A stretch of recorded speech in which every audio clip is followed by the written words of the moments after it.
आई education. इससे पहले जो वीडियो बनी थी वो 1 घंटा 3 मिनट की बनी थी, और वो जो है बनाते बनाते कुछ काम आ गया था, इसलिए उसको रोक के सेव कर दिए थे, और उसी को कंटिन्यू कर रहे हैं। ये 4th वीडियो होगा, और ये 4th वीडियो में जो वहाँ तक हो चुका था, गुप्त काल में उज्जैन का सर्वाधिक महत्वपूर्ण केंद्र व्यापारिक केंद्र था। अब ये आधे घंटे में समाप्त हो जाएगी, आधा घंटा 1 घंटा के अंदर ये भी समाप्त हो जाएगी। मतलब टोटल जो है प्राचीन इतिहास का लगभग 4.5 घंटा का वीडियो है। तो इसमें जो है टोटल 4 प्लेलिस्ट में आपको मिल जाएंगे, और इसे चारों को देखकर आप जो है रिवीजन 1 दिन में आराम से कर सकते हैं। ठीक है, तो अगर आप चैनल में नया है तो इसको सब्सक्राइब कीजिए, लाइक कीजिए और शेयर कर दीजिए। ठीक है, तो गुप्तकालीन जो प्रसिद्ध मंदिर थे, विष्णु मंदिर, शिव मंदिर, पार्वती मंदिर, दशावतार मंदिर, शिव मंदिर, लक्ष्मण मंदिर। तो लक्ष्मण मंदिर जो है ईंटों से निर्मित थी, दशावतार मंदिर भी ईंटों से निर्मित थी। ठीक है, तो विष्णु मंदिर कहाँ है? जबलपुर मध्य प्रदेश, तिगवा में। शिव मंदिर भुमरा नागौदा मध्य प्रदेश में। पार्वती मंदिर नैना कुठार मध्य प्रदेश में। ये सब जो है ना गुप्तकालीन प्रसिद्ध मंदिर है, मतलब एक तरह से समझ लिया ऐतिहासिक स्थल हुआ। शिव मंदिर खौ नागौद मध्य प्रदेश में। लक्ष्मण मंदिर ईंटी द्वारा निर्मित है, भीतर गांव कानपुर उत्तर प्रदेश में। अब गुप्त राजाओं ने सर्वाधिक स्वर्ण मुद्रा जारी की। इनकी स्वर्ण मुद्राओं को अभिलेखों में दिनार कहा गया है, मतलब इनकी जो स्वर्ण मुद्रा उसको दिनार कहा गया है। गुजरात के बाद के गुप्त राजाओं ने बड़ी संख्या में चांदी के सिक्के जारी किए। ठीक है, जो केवल स्थानीय लेन देन में चलते थे, मतलब लोकल लेन देन में चलते थे। कायस्थों का सर्वप्रथम वर्णन याज्ञवल्क्य स्मृति में मिलता है। जाति के रूप में कायस्थों का सर्वप्रथम वर्णन वैष्णव स्मृति में मिलता है। तो यहाँ आपको क्या अंतर लिखा? कायस्थों का सर्वप्रथम वर्णन याज्ञवल्क्य स्मृति में मिलता है, और जाति के रूप में कायस्थों का सर्वप्रथम वर्णन कहाँ मिलता है? वैष्णव स्मृति में। विंध्य जंगल में सवर जाति के लोग अपने देवताओं को मनुष्य के मांस चढ़ाते थे।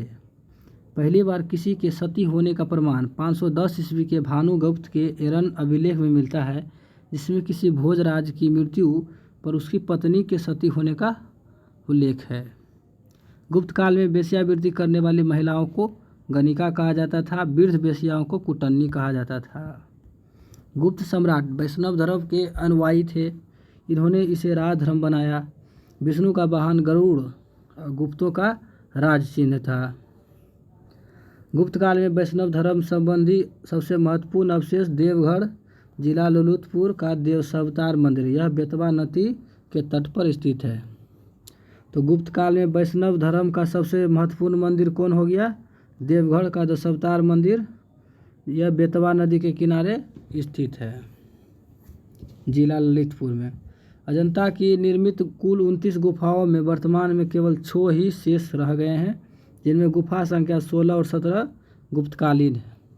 तो अजंता में जो टोटल 29 गुफाएं हैं, उनमें से जो 6 ही शेष बच गए हैं, और बाकी सब अवशेष के रूप में फिकड़े हुए हैं। तो 16 और 17 जो है गुप्तकालीन गुफा है। इसमें गुफा संख्या 16 में उत्कीर्ण जो मरणासन राजकुमारी का चित्र प्रशंसनीय है।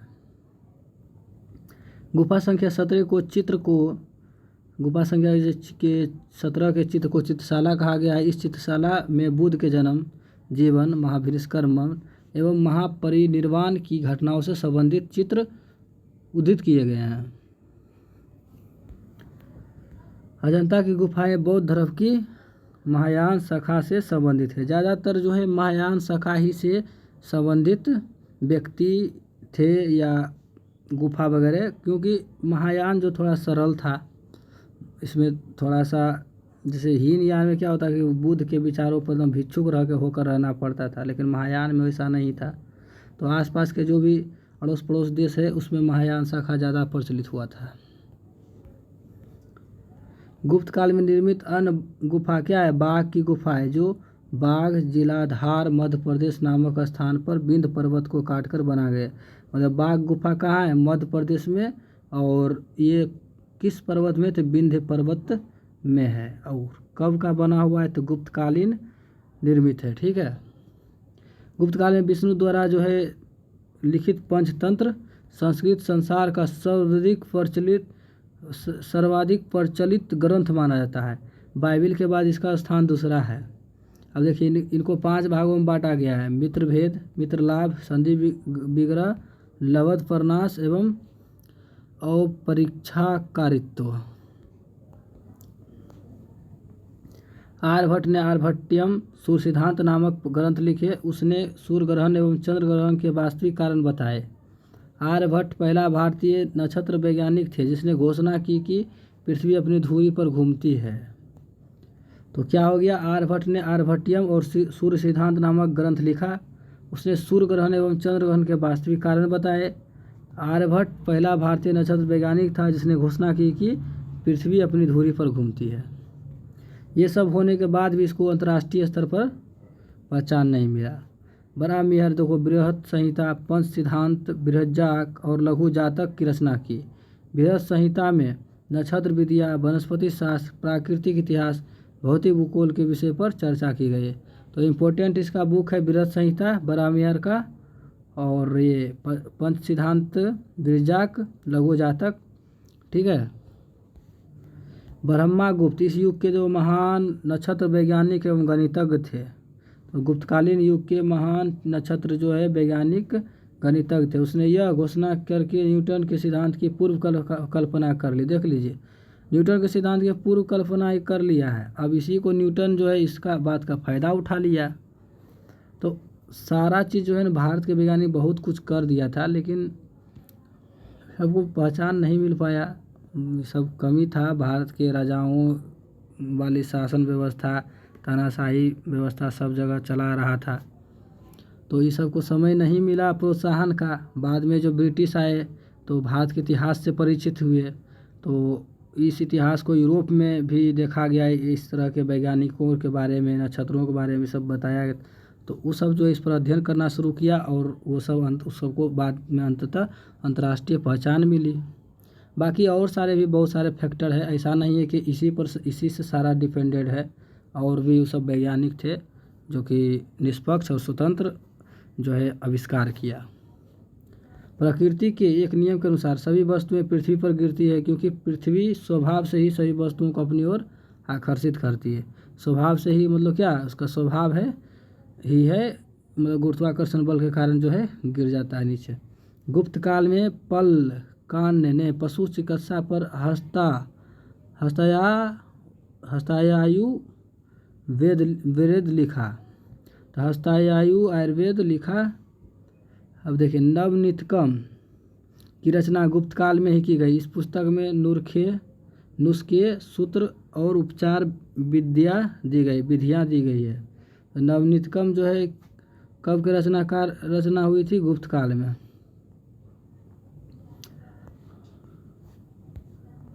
ठीक है। अब देखिए, पुराणों में वर्तमान रूप की रचना, पुराणों की जो वर्तमान रूप है, अभी जो पुराण हम लोग देखते हैं उसकी रचना गुप्त काल में हुई। इसमें ऐतिहासिक परंपराओं का उल्लेख है। संस्कृत गुप्त राजाओं की शासकीय भाषा थी। गुप्त काल में जो चांदी के सिक्के को क्या कहता था? रुपया। और सोना को दिनार कहते थे। याज्ञवल्क्य, नारद, कात्यायन एवं बृहस्पति स्मृति की रचना गुप्त काल में हुई। ठीक है। तो मनु स्मृति का किस में हुआ था? मनु स्मृति का शुंग काल में हुआ था। तो 4 स्मृति के बारे में यहाँ बताया गया है। वहाँ पर पढ़े थे नारद स्मृति के बारे में, जो कि गुप्तकालीन थी।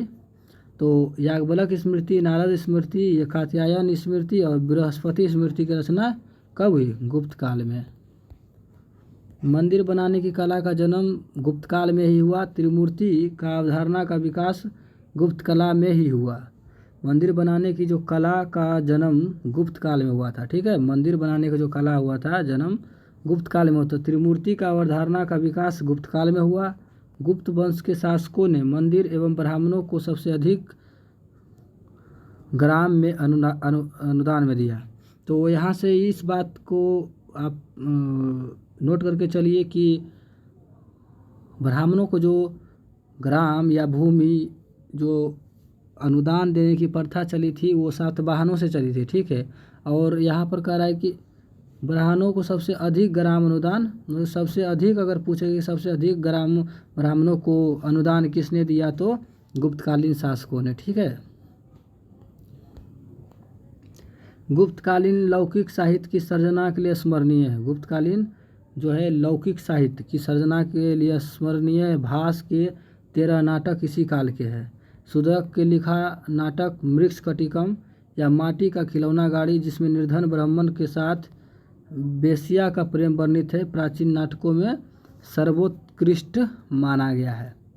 तो प्राचीन नाटकों में क्या है, सर्वोत्कृष्ट माना जाता है मृक्ष कटिकम को। तो गुप्तकाल लौकिक साहित्य की सर्जना के लिए भी जाना जाता है। भास इसी के समय के नाटक है। देखिए भास के जो 13 नाटक है इसी के समय के है। फिर एक कालिदास कृत अभिज्ञान शकुंतलम, राजा दुष्यंत एवं शकुंतला के प्रेम कथा। ठीक है, राजा दुष्यंत और शकुंतला की प्रेम कथा द्वितीय भारतीय रचना है, जिसका अनुवाद यूरोपीय भाषाओं में हुआ। इसी प्रथम रचना थी भागवत गीता। तो कह रहा है कालिदास कीर्ति अभिज्ञान शकुंतलम, जिसमें राजा दुष्यंत और शकुंतला मतलब अभिज्ञान शकुंतलम द्वितीय भारतीय रचना है, जिसका अनुवाद यूरोपीय भाषा में हुआ है। ऐसी प्रथम रचना है भागवत गीता, मतलब सबसे पहले भागवत गीता का यूरोपीय भाषा में अनुवाद हुआ था। सांस्कृतिक उपलब्धियों के कारण गुप्त काल को भारतीय इतिहास का क्या कहा जाता है, स्वर्ण युग कहा जाता है। नगरों का क्रमिक पतन गुप्त काल की क्या थी, महत्वपूर्ण विशेषता थी। बाकाटा राजवंश की स्थापना 225 ईस्वी में लगभग बिंद शक्ति 255 के लगभग जो है ना बिंद शक्ति नामक व्यक्ति ने की। इसके पूर्वज सातवाहनों का दिन बरार के स्थानीय शासक थे। तो बाकाटक राजवंश की स्थापना कौन किया था, बिंद शक्ति। ठीक है, कह रहा है कि बिंद शक्ति के पश्चात उसका पुत्र परवंश सेन प्रथम शासक हुआ। बाकाटक वंश का अकेला एक ऐसा शासक था, वह मतलब किसके बारे में, परवंश सेन प्रथम के बारे में, जिसने सम्राट की उपाधि धारण की थी। पुराणों से पता चला है कि इसने 4 अश्वमेध कराए। परवंश सेन के पश्चात बाकाटक साम्राज्य 2 भागों में विभक्त हो गया, प्रधान शाखा तथा वासीय बरगुलम शाखा। दोनों शाखाओं ने समांतर रूप से शासन किया।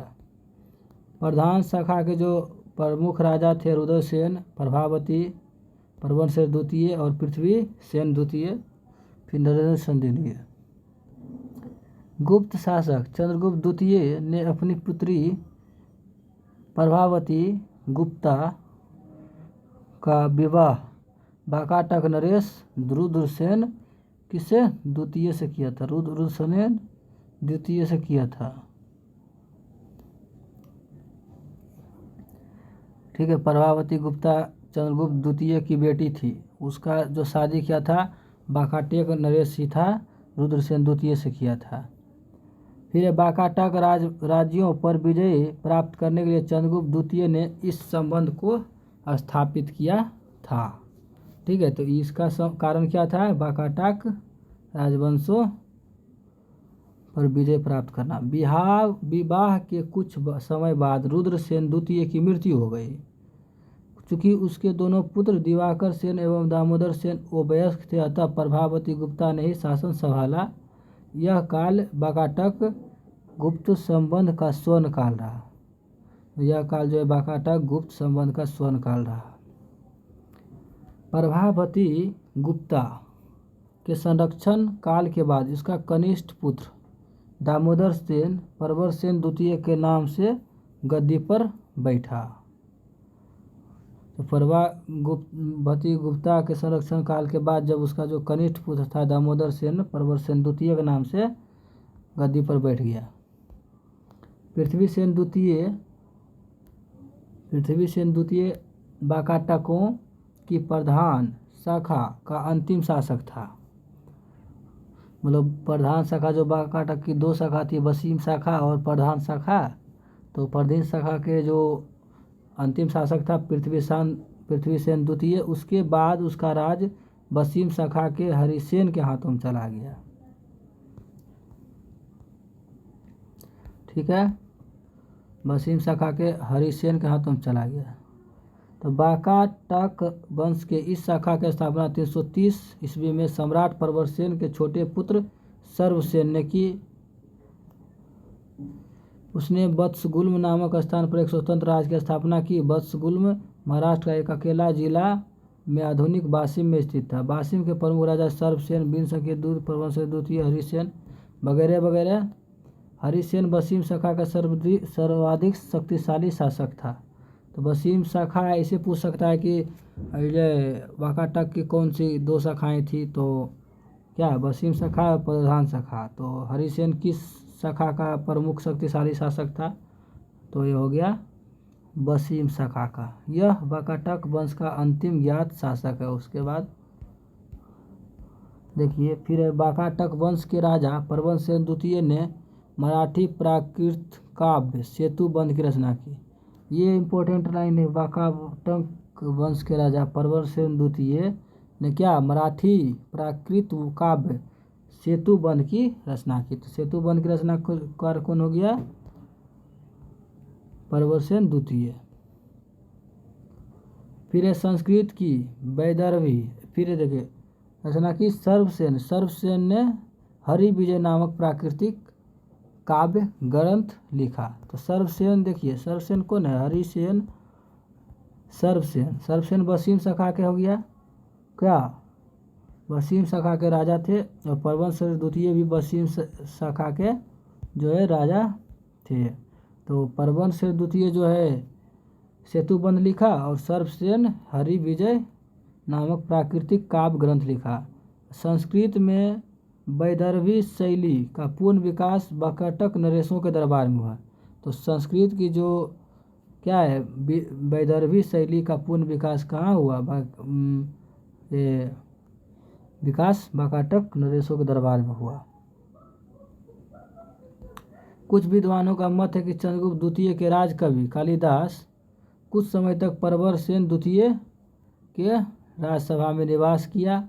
वहाँ उन्होंने उसके सेतुबंध का संशोधन किया। ठीक है, प्रवरसेन द्वितीय के सेतुबंध जो लिखा है उसका संशोधन किया तथा वैदर्भी शैली में अपना काव्य मेघदूत लिखा। तो यहाँ लिखा है संस्कृत की वैदर्भ शैली का पूर्ण विकास वाकाटक नरेशों के दरबार में हुआ। तो उसी के बारे में लिखा है कि कुछ समय तक जो है न जो कवि कालिदास था कुछ समय तक प्रवरसेन द्वितीय के दरबार में रहा।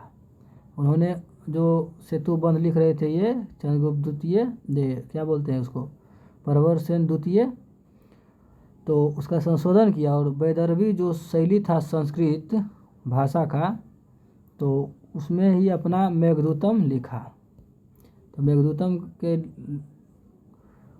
लेखक हो गया कालिदास। वाकाटक नरेश ब्राह्मण धर्मावलंबी थे। नरेश ब्राह्मण धर्मावलंबी थे, ब्राह्मण थे, वे शिव और विष्णु के उपासक थे।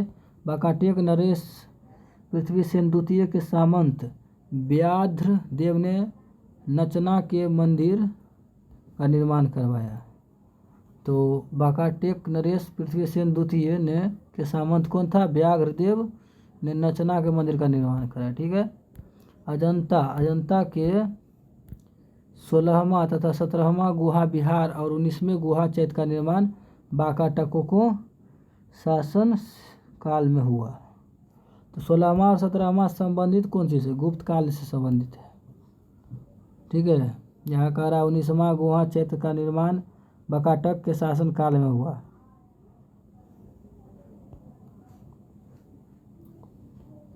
अब देखिए पुष्यभूति वंश या वर्धन वंश।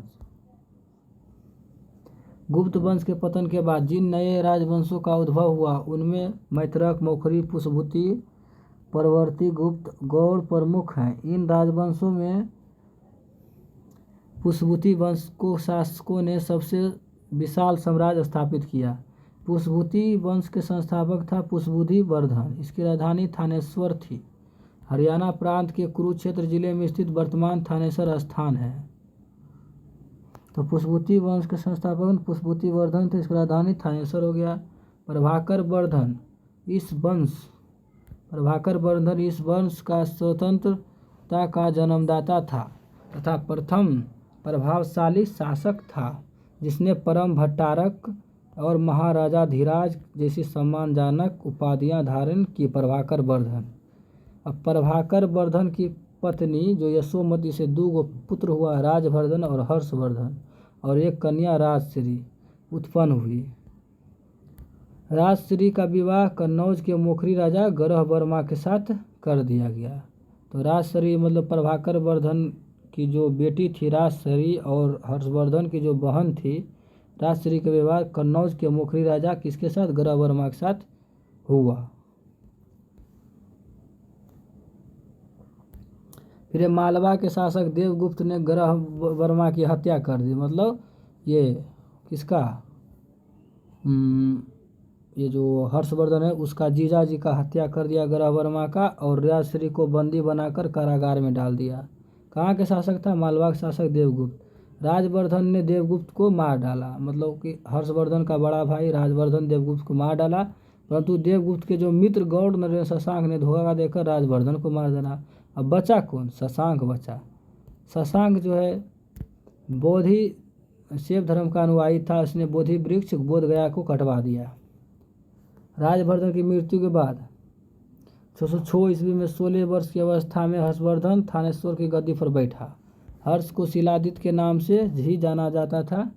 इसने परम भट्टारक नरेश की उपाधि धारण की थी। हर्ष ने शशांक को पराजित करके कनौज पर अधिकार कर लिया तथा उसे अपनी राजधानी बनाया। सुनते हैं कि शशांक को कहीं कहीं लिखा रहता है कि मार डाला, और ये जो अपनी बहन को भी छुड़ा लिया। हर्ष एवं पुलकेशिन द्वितीय के बीच नर्मदा नदी के तट पर युद्ध हुआ, जिसमें हर्ष की क्या हुई, पराजय हुई। यही हार जो है न दर्शाता है कि दक्षिण से जो है न उत्तर को भी भारत को जीता जा सकता है। मतलब कि पहले यह भ्रम था कि उत्तर से ही सिर्फ दक्षिण को जीता जा सकता है, लेकिन उस भ्रम को तोड़ दिया पुलकेशिन द्वितीय। ये साबित कर दिया कि उत्तर मतलब दक्षिण से भी उत्तर को जीता जा सकता है। चीनी यात्री ह्वेनसांग हर्षवर्धन के शासनकाल में कौन सा आया, भारत आया है। ह्वेनसांग को यात्रियों का राजकुमार, नीति का पंडित, वर्तमान शाक्यमुनि कहा जाता है। वह नालंदा विश्वविद्यालय में पढ़ने एवं बौद्ध ग्रंथ संग्रह करने के उद्देश्य से भारत आया था। ठीक है, तो नालंदा विश्वविद्यालय में पढ़ने बौद्ध ग्रंथ संग्रह करने के उद्देश्य से क्या आया था, भारत आया था। इसका नीति पंडित कहते हैं, यात्रियों को राजकुमार कहते हैं, और वर्तमान शाक्यमुनि भी कहते हैं। हर्ष 641 ईस्वी में अपने दूत चीन भेजे तथा 643 ईस्वी एवं 645 ईस्वी में 2 चीनी दूत उसके दरबार में आए। तो ये जो है 641 में अपने दूत चीन भेजे, फिर 643 और 645 में 2 चीनी दूत भी इसके दरबार में आए। हर्ष ने कश्मीर के शासकों से बुद्ध के दंत अवशेष बलपूर्वक प्राप्त किए। ठीक है, बुद्ध जो भगवान था उसका दांत, अब उसका अवशेष बलपूर्वक प्राप्त किया। हर्ष के पूर्वज भगवान शिव और सूर्य के अनन्य उपासक थे। प्रारंभ में हर्ष भी कुल देवता शिव का परम भक्त था। चीनी यात्री ह्वेनसांग से मिलने के बाद उसने बौद्ध धर्म की महायान शाखा, देखिए जितना भी आता है ना सब महायान शाखा को ही राजश्रय प्रदान किया तथा वह पूर्ण बौद्ध बन गया। तो हर्ष के समय में नालंदा महाविहार जो है महायान बौद्ध धर्म की दीक्षा का प्रधान केंद्र था। हीनयान जो है ना एक तरह का विलुप्त हो गया था, और धीरे धीरे पूरा जो है बौद्ध धर्म विलुप्त हो गया, क्योंकि उसको संरक्षण जो है बहुत कम मिलने लगा। राजाओं का, ब्राह्मणों का उदय हो गया, राजपूतों को दे गया, तो फिर धीरे धीरे बौद्ध विलुप्त होने लगा। हर्ष के समय में प्रयाग में प्रति 5वें वर्ष एक समारोह आयोजित किया जाता था। ठीक है, तो हर्षवर्धन के समय में प्रति 5 वर्ष पर, ठीक है, प्रयाग में इलाहाबाद में एक समारोह आयोजित किया जाता था, जिसे महामोक्ष परिषद कहा जाता था।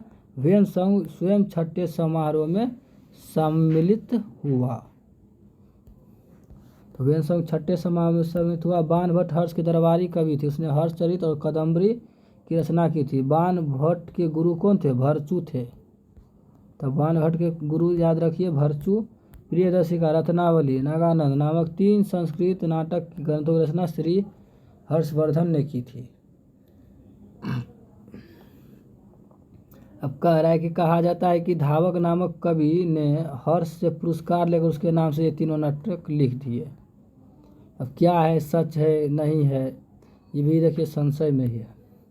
हर्ष को भारत का अंतिम हिंदू सम्राट कहा गया है, लेकिन वह ना तो कट्टर हिंदू था और ना ही सारे देश का शासक। ठीक है, तो भारत क्यों कहा गया है, पूरा भारत नहीं लिखना चाहिए। कुछ बीच का क्षेत्र का था ये शासक, पूरा भारत पर कोई नहीं शासन किया था। चाहे वो मुगल हुए ना, मुगल भी जो है ना पूरा भारत को कब्जा नहीं कर दिया था, वो भी पूरा भारत को कब्जा करते करते पूरा विलुप्त पतन हो गया। उसके बाद तो अंग्रेज ही आ गया।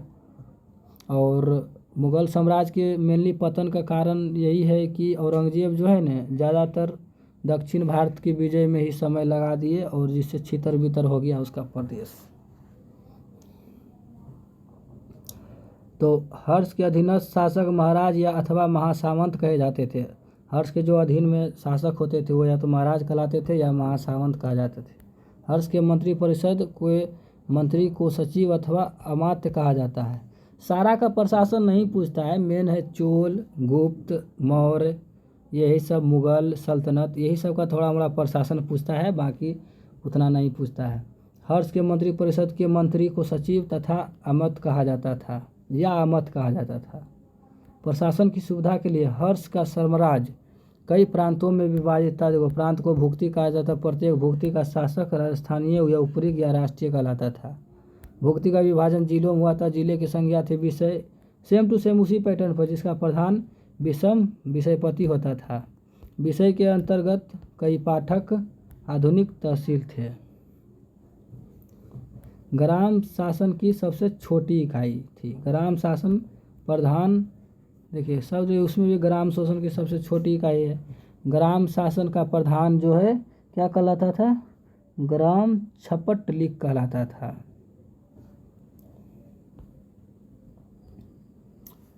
तो देखिए, एक हर्ष चरित्र के अनुसार हर्ष का मंत्री परिषद में भंडी प्रधान सचिव, सिंहनाथ प्रधान सेनापति, सिंहनाथ जो है प्रधान सेनापति, और कुंतल, कुंतल को याद रखिए अश्व सेना का प्रधान, कुंतल अश्व सेना का प्रधान कहा जाता था। स्कंदगुप्त गज सेना का प्रमुख था। स्कंदगुप्त जो था क्या था, गज सेना का प्रमुख था। अच्छा, इसमें भी देखिए पुलिस कर्मियों को चाट या भाट किया जाता था। दंडपासनिक, दांडिक या तथा दांडिक पुलिस विभाग के अधिकारी होते थे। अश्व सेना के अधिकारियों को बृहदेश्वर, पैदल सेना के अधिकारियों को बलाधिकृत या महाबलाधिकृत कहा जाता था। तो अश्व सेना जो थी उसके अधिकारियों को क्या कहते थे, बृहदेश्वर। पैदल सेना के अधिकारियों को बलाधिकृत या महाबलाधिकृत कहते थे। हर्ष चरित्र में सिंचाई के साधन के रूप में तुला यंत्र, जल पंप का उल्लेख मिलता है। उसमें भी है रहट या घंटी, जो गुप्त काल में था। कि हर्ष चरित्र में जैसे सिंचाई के साधन के रूप में तुला यंत्र या जल पंप का उल्लेख मिलता है, उसमें क्या था, रहट, देखिए रहट या घंटी यंत्र वही चीज़ है, सिंचाई के लिए गुप्त काल में यूज होता था। ठीक है, अब देखिए हर्ष के समय जो है मथुरा सूती वस्त्रों के निर्माण के लिए प्रसिद्ध केंद्र था। हो गया। हर्ष चरित्र में प्रांतीय शासकों के लिए लोकपाल शब्द आया है। तो लोकपाल शब्द देखिए कहाँ आया है, हर्ष चरित्र में प्रांतीय शासक के लिए लोकपाल शब्द आया है। अब देखिए दक्षिण भारत के प्रमुख राजवंश को देखते हैं, पल्लव। तो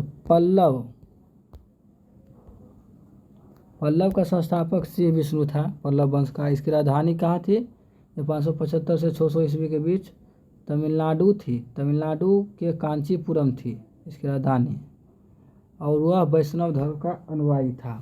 पल्लव वंश जो है वैष्णव धर्म का अनुयायी था, और सिंह विष्णु इसका संस्थापक था। किरातु जुर्नियम के लेखक भैरवी सिंह विष्णु के ही दरबार में रहते थे। पल्लव वंश के प्रमुख शासक कौन कौन हुए, तो देखिए महेंद्र वर्मन प्रथम हुए, नरसिंह वर्मन प्रथम हुए, महेंद्र वर्मन द्वितीय हुए, नरसिंह वर्मन द्वितीय हुए, परमेश्वर वर्मन प्रथम हुए, नंदी वर्मन द्वितीय हुए। तो महेंद्र वर्मन प्रथम, महेंद्र वर्मन द्वितीय, नरसिंह वर्मन प्रथम, नरसिंह वर्मन द्वितीय। ठीक है, ये 4 गो जो है शासक मेनली रूप से इस वंश में प्रसिद्ध है। अब देखिए मत विलास प्रश्न की रचना किसने की थी? महेंद्र वर्मन ने। तो ये क्वेश्चन पूछा जाता है बार बार। महेंद्र वर्मन शुरू में था जैन मतलाम्बी, मतलब जैन धर्म में था, बाद में, परंतु बाद में तमिल संत अप्पर के प्रभाव में आकर क्या बन गया? शैव बन गया। तो महाबलीपुरम के एकाश मंदिर, महाबलीपुरम के एकाश मंदिर जिन्हें रथ कहा गया है का निर्माण पल्लव राजा नरसिंह वर्मन प्रथम के द्वारा करवाया गया था। रथ मंदिरों की संख्या टोटल 7 है। रथ मंदिरों में देखिए सबसे छोटा जो रथ है, याद रखना है, रथ मंदिरों में सबसे छोटा द्रौपदी रथ है। इसमें किसी भी प्रकार का अलंकरण नहीं मिलता है। ठीक है, तो मंदिरों की संख्या, रथ मंदिरों की संख्या टोटल कितनी थी? 7 थी। 7 में सबसे छोटा कौन था? द्रौपदी रथ था। और महाबलीपुरम में एकाश मंदिर जिन्हें रथ कहा गया के निर्माण, मतलब महाबलीपुरम का एकाश मंदिर का निर्माण या महाबलीपुरम के रथ मंदिर का निर्माण पल्लव राजा नरसिंह वर्मन प्रथम के द्वारा कराया गया। फिर बतापी कोंड, वो महामल्ल की उपाधि नरसिंह वर्मन प्रथम ने धारण की। इसके शासन काल में चीनी यात्री वेनसोंग कांची आया था।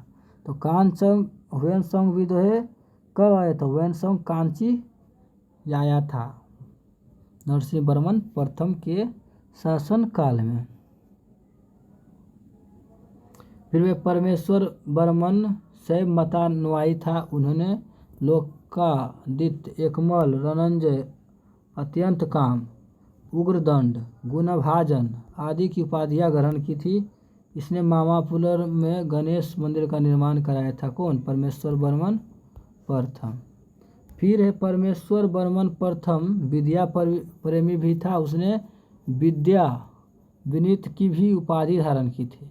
तो परमेश्वर वर्मन प्रथम जो है शैव धर्म से संबंधित था।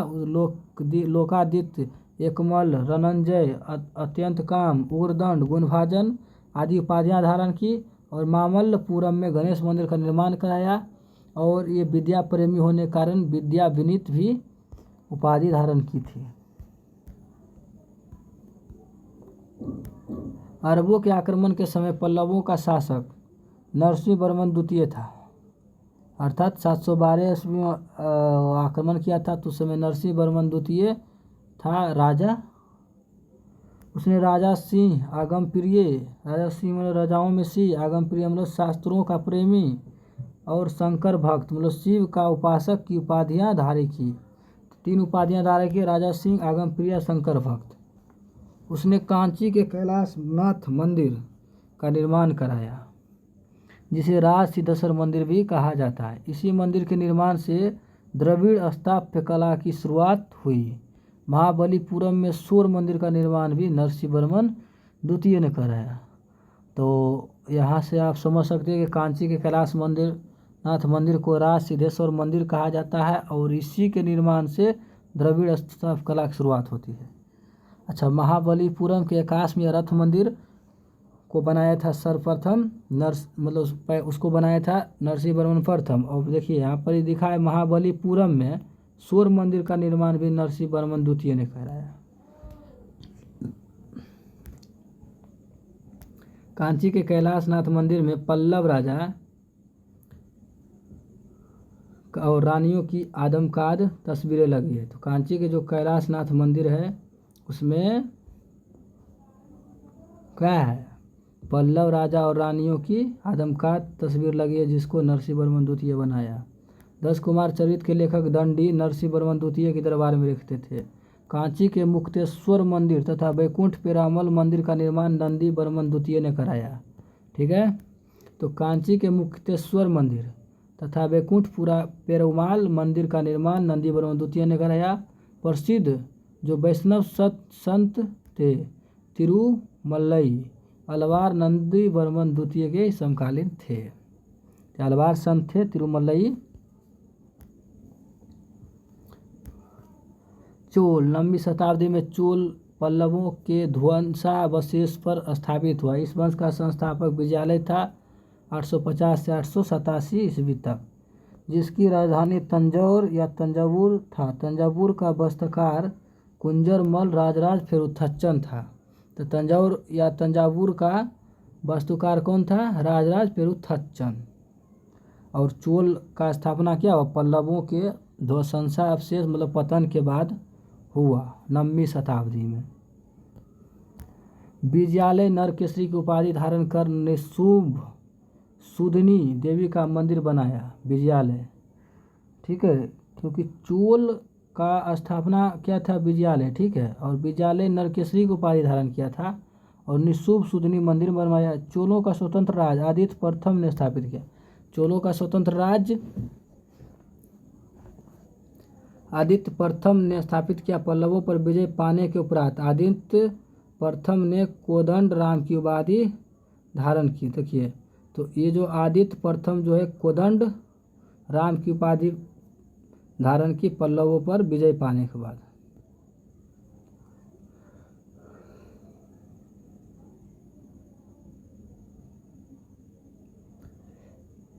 जब तक विजयालय थे तब तक चोल स्वतंत्र नहीं था, ठीक है, उस समय तक लगता है प्रभाव था, उसका प्रभाव था पल्लवों का, लेकिन चोलों को स्वतंत्र राज जो है आदित्य प्रथम बनाया और पल्लवों पर विजय पाने के बाद जो है ना आदित्य प्रथम ने कोदंड राम की उपाधि धारण कर ली।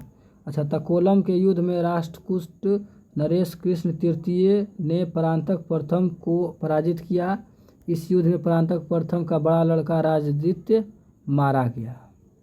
तो तकोलम का युद्ध किसके किसके बीच हुआ? राष्ट्रकूट नरेश कृष्ण तृतीय तथा ये परांतक प्रथम चोल शासक के बीच में परांतक प्रथम को पराजित किया। इस युद्ध में परांतक प्रथम का बड़ा लड़का जो है राजादित्य मारा गया। राजराज प्रथम ने श्रीलंका पर आक्रमण किया। वहां के राजा महिम पंचम को भागकर श्रीलंका के दक्षिण में जिला रोहन में शरण लेनी पड़ी। राजराज प्रथम श्रीलंका पर आक्रमण किया और महिम पंचम वहाँ जो राजा था को भागकर श्रीलंका के दक्षिण जिला रोहन में शरण लेनी पड़ी। राजराज प्रथम श्रीलंका के विविध प्रदेशों को चोल साम्राज्य का एक नया प्रांत मुम्बडी चोलमंडलम जिसकी राजधानी पोलनरुवा बनवाया। तो राजराज जो प्रथम था महिम पंचम को भगा दिया, तो ये जो श्रीलंका में विजित जो प्रदेश है चोल साम्राज्य का एक नया प्रांत उसको बना दिया, उसको नाम रख दिया मुम्बडी चोलमंडलम, इसका राजधानी पोलनरुवा बनाया। अब राजराज प्रथम शैव धर्म का अनुयायी था। इसने तंजौर में राजराजेश्वर का शिव मंदिर बनाया। राजराज प्रथम शैव धर्म का अनुयायी था। इसने तंजौर में राजराजेश्वर का शिव मंदिर बनाया। तो राजराज प्रथम शिव धर्म से संबंधित था, शैव धर्म का अनुयायी था। तो राजराजेश्वर मंदिर भी क्या है? शिव मंदिर है, तंजौर में है। चोल साम्राज्य का सर्वाधिक विस्तार राजेंद्र प्रथम के शासनकाल में हुआ। बंगाल के पाल शासक महिपाल को पराजित करके राजेंद्र प्रथम ने के बाद राजेंद्र प्रथम ने गंगईकोंड चोल की उपाधि धारण की और नवीन राजधानी गंगईकोंड चोलपुरम के निकट चोलगंगम नामक विशाल तालाब का निर्माण करवाया। तो चोल साम्राज्य का सबसे अधिक जो विस्तार कराया राजेंद्र प्रथम, ये बंगाल के पाल शासक महिपाल को पराजित किया और राजेंद्र प्रथम ने क्या? गंगईकोंड चोल की उपाधि धारण की।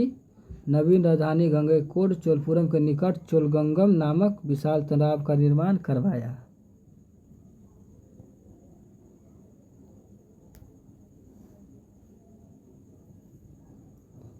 तो चोलगंगम नामक विशाल तालाब कौन बनाया? राजेंद्र प्रथम। चोल काल में भूमि के प्रकार दिया गया है: ब्रह्ममय, ब्रह्मोदय, शालाभोग, देवादान और पल्ली चंदम, बेलन बगाई। तो गैर ब्राह्मण बेलन बगाई के बारे में बोल रहे हैं। गैर ब्राह्मण किसान स्वामी भूमि को बेलन बगाई। ब्रह्ममय दे मतलब ब्राह्मणों को फार में देने वाली भूमि को ब्रह्मदय बोले जाते थे। शालाभोग किसी विद्यालय के रखरखाव की भूमि। देवदान मंदिरों को उपहार में दी गई भूमि। फिर पल्ली चंदम जैन संस्थानों को दी गई भूमि। गजनी का सुल्तान महमूद गजनी राजेंद्र प्रथम का समकालीन था, ठीक है। लेकिन राजेंद्र प्रथम का समकालीन था तो इसको टक्कर उक्कर इसके दोनों के बीच में नहीं हुआ कभी। ठीक है। राजेंद्र द्वितीय परकेसरी की एवं वीर राजेंद्र ने राजकेसरी की उपाधि धारण की। चोल वंश का अंतिम राजा राजेंद्र तृतीय था। ठीक है। नर्क श्री विजयालय राजेंद्र द्वितीय परकेसरी और वीर राजेंद्र ने राजकेसरी की उपाधि धारण की। चोलों एवं पश्चिमी चालुक्य के बीच शांति स्थापित करने में गोवा के कदम शासक जयकेश प्रथम ने मध्यस्थ भूमिका निभाई। तो मतलब चोलों एवं पश्चिमी चालुक्य के बीच शांति स्थापित करने का श्रेय किसे जाता है? गोवा के कदम शासक जयकेश प्रथम को। विक्रम चोल अभाव एवं अकाल से ग्रस्त गरीब जनता में राजस्व वसूल कर चिदम्बरम मंदिर का विस्तार करवा रहा था। पगला था। अब अकाल पड़ा हुआ है, ग्रस्त गरीब जनता है, उससे राजस्व वसूल कर चिदम्बरम मंदिर बनवा रहा है विक्रम चोल। कुलोत्तुंग द्वितीय ने चिदम्बरम मंदिर में स्थित जो है गोविंदराज की मूर्ति को फेंकवा दिया। कालांतर में वैष्णव आचार्य रामानुजाचार्य ने इस मूर्ति का क्या किया? पुनरुद्धार किया और उसे उरो तिरुपति के मंदिर में प्राण प्रतिष्ठित किया। तो ठीक है। कुलोत्तुंग द्वितीय जो था चिदम्बरम मंदिर, इसको देखो, विक्रम चोल चिदम्बरम मंदिर का विस्तार करवा रहा था उधर गरीब जनता से राजस्व वसूल कर। और कुलोत्तुंग द्वितीय क्या किया? चिदम्बरम मंदिर में स्थित जो गोविंदराज विष्णु की प्रतिमा थी उसको फेंकवा दिया। बाद में आचार्य रामानुजाचार्य इसको पुनरुद्धार किया। ठीक है। फिर चोल प्रशासन में भाग लेने वाले उच्च पदाधिकारियों को पेरुनदरम और निम्न श्रेणी पदाधिकारियों को सेरुनंदन। तो पेरुनदरम और सेरुनंदरम ये जो है उच्च अधिकारी हो गया पेरुनंदरम और निम्न श्रेणी पदाधिकारी सेरुनंदरम। लेखों के कुछ उच्चाधिकारियों को उडन कुटम कहा गया है, जिसका अर्थ है सदा राजा के पास रहने वाला अधिकारी। तो उडन कुटम क्या हो गया? लेखों में कुछ उच्चाधिकारियों को उडन कुटम कहा गया है, जिसका अर्थ है सदा राजा के पास रहने वाला अधिकारी। उडन कुटम का अर्थ क्या हो गया? सदा राजा के पास रहने वाला अधिकारी। फिर है संपूर्ण चोल साम्राज्य 6 मंडल में विभक्त था। अब मंडल देखिए, कोट्टम में कोट्टम नाडु में नाडु कुर्रम में विभाजित था। नाडु को स्थानीय सभा को नाडु की स्थानीय सभा को नाटुर, नगर की स्थानीय सभा को नगरतार कहा जाता था। बेल्लाल जाति धनी किसानों की केंद्रीय सरकार की देखरेख में नाडु के काम काज में अच्छा खासा नियंत्रण हासिल था। तो बेल्लाल जाति के धनी किसानों जो थे को केंद्रीय सरकार की देखरेख में नाडु के काम काज में अच्छा खासा नियंत्रण हासिल था। उनमें से कई धनी भूस्वामियों को चोल राजाओं के सम्मान के रूप में मुवेद बेलेन मतलब 3 राजाओं की अपनी सेवाएं प्रदान करने वाला बेलन या किसान रैयार प्रधान जैसी उपाधियां थी। उन्हें केंद्र की महत्वपूर्ण राजकीय पद सौंपे गए। ठीक है। सब दूसरा पॉइंट है, देखना है तो आप देख के याद रख सकते हैं, उतना इम्पोर्टेंट नहीं है लेकिन फिर भी आपको दिमाग में रखना है। स्थानीय स्वशासन चोल प्रशासन की मुख्य विशेषता थी। तो हर एक क्वेश्चन अथी में पूछे जाते हैं। ठीक है। ऊर जो है सर्वसाधारण लोगों की समिति थी, जिसका कार्य होता था सार्वजनिक कल्याण के लिए तालाबों एवं बगीचों के निर्माण हेतु गांवों की भूमि का अधिग्रहण करना। तो ऊर क्या था? ऊर सर्वसाधारण लोगों की समिति थी। इसका कार्य था सार्वजनिक कल्याण के लिए तालाबों और बगीचों के निर्माण हेतु गांवों की भूमि का अधिग्रहण करना। सभा या महासभा यह मूलतः अग्रहारों और ब्राह्मण बस्तियों की सभा थी, जिसके मतलब कि अग्रहारों मतलब और ब्राह्मण बस्तियों की सभा थी, जिसके सदस्यों को पेरुमक्कल कहा जाता था। यह सभा बरियम नाम की समितियों के द्वारा अपने कार्य को संचालित करती थी। बरियम। ठीक है। तो महासभा जो बरियम नाम की समितियों द्वारा अपने कार्य को संचालित करती थी। सभा की बैठक गांव में मंदिर के निकट वृक्ष के नीचे या तालाब के किनारे होती थी। व्यापारियों की सभा को क्या कहते थे? नगरम कहते थे। फिर चोल काल में भूमि कर एक बटे 3 भाग हुआ करता था। गांव में कार्य समिति की सदस्यता के लिए जो वेतन भोगी कर्मचारी रखे जाते थे उन्हें मध्यस्थ कहते थे। तो गांव में कार्य समिति की सदस्यता के लिए जो वेतन भोगी कर्मचारी रखे जाते उसे मध्यस्थ कहते थे। अब देखिए, उत्तर मेरु अभिलेख के अनुसार सभा की सदस्य था। ठीक है, तो उत्तर मेरु अभिलेख में बताया गया कि सभा की सदस्यता के लिए क्या क्या जो है जरूरी चीज़ें हैं। तो नंबर 1 है, सभा की सदस्यता के लिए इच्छुक लोगों को ऐसी भूमि का स्वामी होना चाहिए जहां भू राजस्व वसूला जाता है। ठीक है, उनके पास अपना घर होना चाहिए। उनकी उम्र 35 से 70 वर्ष होना चाहिए। उन्हें वेदों का ज्ञान होना चाहिए। देखिए, फिर उन्हें प्रशासनिक मामलों की अच्छी जानकारी होनी चाहिए और ईमानदार होना चाहिए। तो सुनिए, सभा की सदस्यता के लिए इतना सारा ज्ञान आवश्यक था। फिर देखिए, उन्हें प्रशासनिक मामलों की अच्छी जानकारी होना चाहिए और ईमानदार होना चाहिए। 6 में, यदि कोई पिछले 3 सालों में किसी समिति का सदस्य रहा है तो वह किसी और समिति का सदस्य नहीं बन सकता है। जिसने अपने या अपने संबंधियों के खाते जमा नहीं कराए वह चुनाव नहीं लड़ सकता। ठीक है, तो ये ग्राम प्रशासन जो है ये चोल काल की प्रमुख विशेषता थी। ग्राम प्रशासन, स्थानीय स्वशासन। ब्राह्मणों को दी गई करमुक्त भूमि को क्या कहते थे? चतुर्वेदी मंगलम। एवं दान दी गई भूमि, ब्राह्मणों को दी गई दान भूमि को ब्रह्मदेय कहता था। करमुक्त भूमि को चतुर्वेदी मंगलम कहते थे। चोल सेना की सबसे संगठित अंग था पदाती सेना। चोल जो सेना है, चोल सेना के सबसे संगठित अंग था पदाती सेना। पदाती सेना किससे संबंधित है? चोल सेना से। चोल सेना में कलंजू जो है सोने के सिक्के थे। चोल काल में जो है कलंजू क्या थे? सोने के सिक्के थे। तमिल कवियों में जैनोगोदर प्रसिद्ध कवि था जो कुलोत्तुंग प्रथम का राज कवि था। उसकी रचना है कलिंगतुपर्णी। तो तमिल कवियों में कौन था प्रसिद्ध? जैनगोदर, जो कुलोत्तुंग प्रथम का जो राज कवि है। इसका रचना है कलिंगतुपनी। तो जैनगोदर का रचना है कलिंगतुपनी। ये कुलोत्तुंग प्रथम का राज कवि था।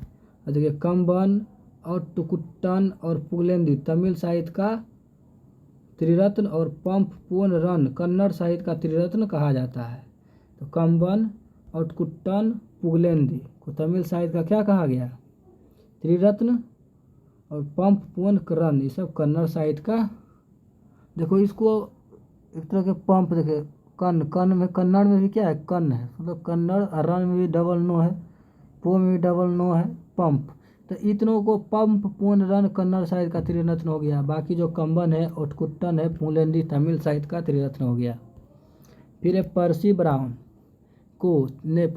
ने तंजौर के बृहदेश्वर मंदिर के विमान को भारतीय वास्तुकला का निकष माना है। पर्सी ब्राउन जो थे वो तंजौर के जो बृहदेश्वर मंदिर है का विमान को, जो उसमें विमान बना हुआ है, कि भारतीय वास्तुकला का निकष माना है। चोलकालीन नटराज प्रतिमा को चोल कला का सांस्कृतिक सार या निचोड़ कहा जाता है। चोलकालीन नटराज प्रतिमा जो थी उसको चोलकाली का सांस्कृतिक सार या निचोड़ कहा जाता है। चोल कांस्य प्रतिमाएं संसार की सबसे उत्कृष्ट कांस्य प्रतिमाओं में गिनी जाती है। ठीक है, कांस्य की प्रतिमा है चोल कांस्य प्रतिमा। शैव संत ईशान शिव पंडित राजेंद्र प्रथम के कौन थे? गुरु थे। शैव संत ईशान शिव पंडित राजेंद्र प्रथम गुरु थे। चोल काल का सबसे महत्वपूर्ण बंदरगाह कावेरीपट्टनम था। ओके, चोल काल का सबसे महत्वपूर्ण बंदरगाह कौन था? कावेरीपट्टनम। अब देखिए, बहुत बड़ा गांव जो इकाई के रूप में शासित किया जाता था तनियर कहलाता था। तो बहुत बड़ा गांव जो इकाई के रूप में शासित किया जाता था क्या कहलाता था? तनियर कहलाता था। फिर है देखिए उत्तर मेरूर शिलालेख।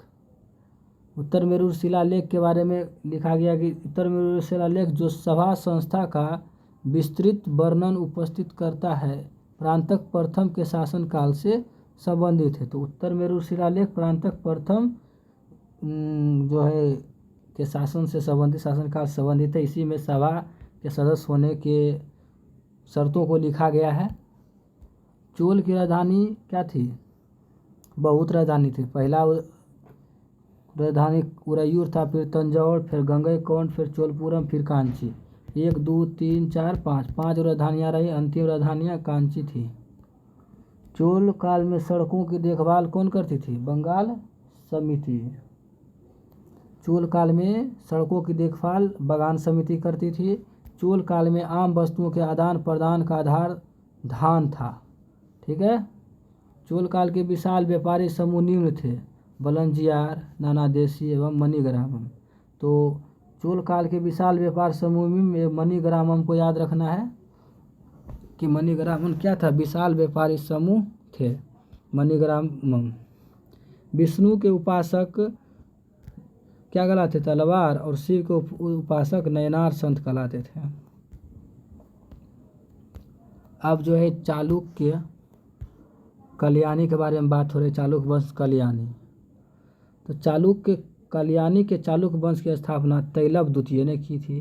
राजधानी चालुक्य वंश के कल्याणी के मानखेड़ थी। चालुक्य वंश कल्याणी के प्रमुख शासक थे तैलव प्रथम, तैलव द्वितीय। अब सोचिए कि चालुक्य वंश के प्रमुख शासक तैलव प्रथम जब था तो तैलव द्वितीय कैसे स्थापना कर दिया? पहले तो तैलव प्रथम ही आया होगा। ठीक है, आगे देखिए। तैलव द्वितीय स्थापना किया। ठीक है। विक्रमादित्य, जयसिंह, सोमेश्वर द्वितीय, विक्रमादित्य छठे, सोमेश्वर तृतीय, तैलव तृतीय। इसमें से बहुत सारे जितने भी शासक हैं सभी के बारे में कुछ न कुछ पॉइंट्स है और इम्पोर्टेंट्स है। यहाँ देखिए सोमेश्वर प्रथम।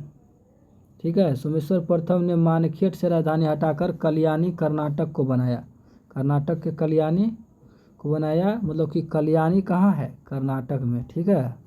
इस वंश के सबसे प्रतापी राजा विक्रमादित्य 6 थे। बिल्हन एवं विज्ञानेश्वर विक्रमादित्य के 6 के दरबार में ही रहते थे। तो बिल्हन और विज्ञानेश्वर क्या थे? ये कवि थे। मिताक्षरा हिंदू विधि ग्रंथ याज्ञवल्क्य स्मृति पर व्याख्या नामक ग्रंथ की रचना महान विधिवेत्ता विज्ञानेश्वर ने किया। इम्पोर्टेंट बुक है मिताक्षरा, जो है क्या थे? हिंदू विधि ग्रंथ थी और है,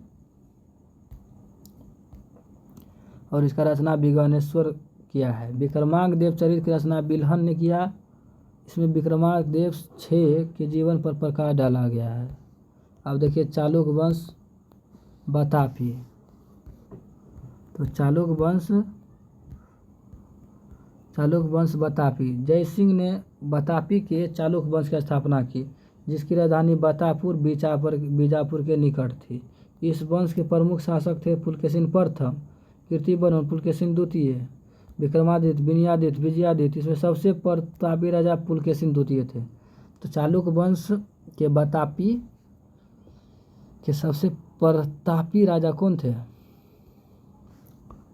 पुलकेशिन द्वितीय। स्थापक जयसिंह। महाकूट स्तंभ लेख से प्रमाणित होता है कि पुलकेशिन द्वितीय वह स्वर्ण एवं अग्नि स्टोम यज्ञ संपन्न करवाया था। जिनेन्द्र का मेगती मंदिर पुलकेशिन द्वितीय ने बनाया। ठीक है। तो जिनेन्द्र का जो मेगती मंदिर है वो जैन धर्म से संबंधित है। ठीक है। महाकूट स्तंभ लेख देखिए, अभी महाकूट स्तंभ लेख यहाँ पे है। तो इससे प्रमाणित होता है कि पुलकेशिन द्वितीय जो है बहु स्वर्ण एवं अग्निष्टोम यज्ञ संपन्न करवाया था। पुलकेशिन द्वितीय ने हर्षवर्धन को हराकर परामेश्वर की उपाधि धारण की थी। ऐसे दक्षिणापथेश्वर की भी उपाधि धारण की थी। तो हर्षवर्धन को हराकर परमेश्वर और दक्षिणापथेश्वर की उपाधि भी धारण की। पल्लवी, इसको जो है नरसिंह वर्मन मार दिया था। पल्लवी शासक नरसिंह वर्मन प्रथम ने, देखिए पल्लवी शासक नरसिंह वर्मन प्रथम ने पुलकेशिन द्वितीय को लगभग 642 में परास्त किया। उसकी राजधानी बादामी पर अधिकार कर लिया। पुलकेशिन द्वितीय को मारकर संभवतः इसी युद्ध में पुलकेशिन द्वितीय मर गया। इसी के बाद विजय के बाद नरसिंह वर्मन बतापी कुंड की उपाधि धारण की थी। ठीक है, तो नरसिंह वर्मन बतापी कुंड की उपाधि कब धारण की? तो पुलकेशिन द्वितीय को मारने के बाद। ठीक है, ये होल अभिलेख का संबंध किससे है? पुलकेशिन द्वितीय से। लेखक रविकीर्ति, जैन कवि था रविकीर्ति। अजंता के एक गुहा चित्र में फारसी दूत मंडल को स्वागत करते हुए पुलकेशिन द्वितीय को दिखाया गया है। ठीक है, तो अजंता के गुहा चित्र में यह फारसी दूत मंडल को पुलकेशिन स्वागत कर रहा है, ऐसा दिखाया गया है। बतापी के निर्माणकर्ता कौन है? कीर्तिवर्मन। ठीक है, बतापी के निर्माणकर्ता कीर्तिवर्मन को माना जाता है। मालवा को जीतने के बाद विनयादित्य ने शकलोत्तर पथनाथ की उपाधि धारण की थी। विक्रमादित्य द्वितीय के शासनकाल में ही दक्कन में अरबों ने आक्रमण किया। विक्रमादित्य द्वितीय के शासनकाल में दक्कन में अरबों ने आक्रमण किया। इस आक्रमण का मुकाबला विक्रमादित्य के भतीजा पुलकेशी ने किया। इस अभियान की सफलता पर विक्रमादित्य ने इसे मतलब पुलकेशी को ओबनिजनाश्रय की उपाधि प्रदान की। विक्रमादित्य द्वितीय की प्रथम पत्नी जो थी लोक महादेवी ने पट्टदकल में विरूपाक्ष महादेव मंदिर तथा उसकी दूसरी पत्नी त्रैलोक्य देवी ने त्रैलोकेश्वर मंदिर का निर्माण कराया। गजब हो गया, त्रैलोक्य नाम है तो त्रैलोकेश्वर मंदिर बना दिया।